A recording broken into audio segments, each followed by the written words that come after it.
isimada cuqaasha iyo odayaasha dhaqanka ee magaalada Buuhoodle ayaa maanta kulan ay ku yeesheen magaalada Buuhoodle xarunta gobolka Cayn waxa ay baaq nabadeed u jeediyeen shacabka gobolka Mudug gaar ahaan magaalada Gaalkacyo oo maalintii shalayto ay ka dhacday shaqaqo dad badan ku dhinteen qaar kalena ku dhaawacmeen odayaasha ayaa dhinacyadaasi shalay isku dagaalay magaalada Gaalkacyo ugu baaqay inay alle ka cabsadaan isla markaana ay joojiyaan dhiigga dadka walaalaha ah ee daadanaya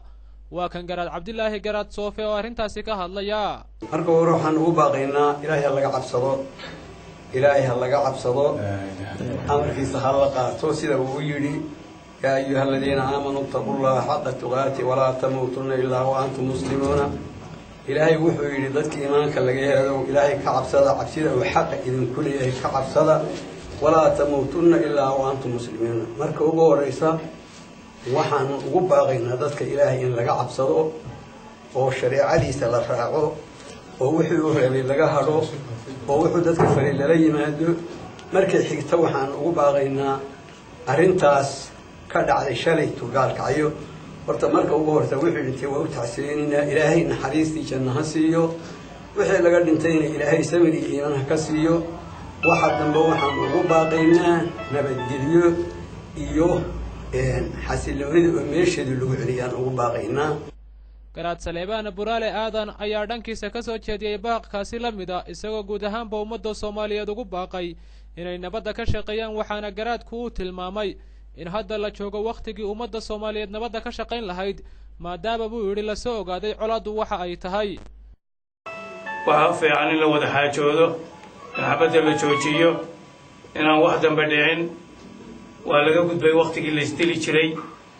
waa waxaan loo baahnay waxa maanta Gaalkacyo ka dhacay waxa loo socdaa nabad waxa loo socdaa Soomaalinimo iyo wada hadal iyo midnimo waxa fiican waxaan ku baaqaynaa haddaan reer Buuhoodle ama dhammaan reer gobolada Soolsanaag ahayn odayaashooda iyo isimadooda aanu nahay in xabadda aan loo baahnayn ee la joojiyo saasaan ku baaqaynaa عاقل محمود حاج عمر عمي أيا كمدها مدح رقمات كمان تهلكا سباقة كتشديي وكحنا هاي إلهنا وحن كبرنا إلهي من نقابله وإلهي نقابله وحن إله كبرنا إن أنت نجيتشيو أن واحد لما كذا ما يمنن أن إلهي كبرنا وحن هذا كبصوا قابلنا يا ولا لا يو ولا لا يو ولا هذا هلك كبختية إلهي كبقى مسلم باتهين ويكلنتا وولالكين وحوية إن هذا إله كبقلان لبعتها سعنيس مول بام كسر من قانس خاصة قبل كاس مذوب إن هذا وحيات كقبان كرتان كقبتان إلهي كبقلان هذا الكي وحن كبحيا وادنا سنتين السلام عليكم ورحمة الله وبركاته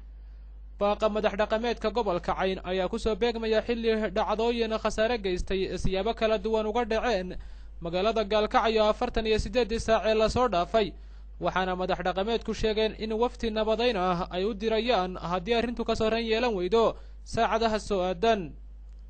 Khadar Cawl Ismaaciil telefishinka Universal Buuhoodle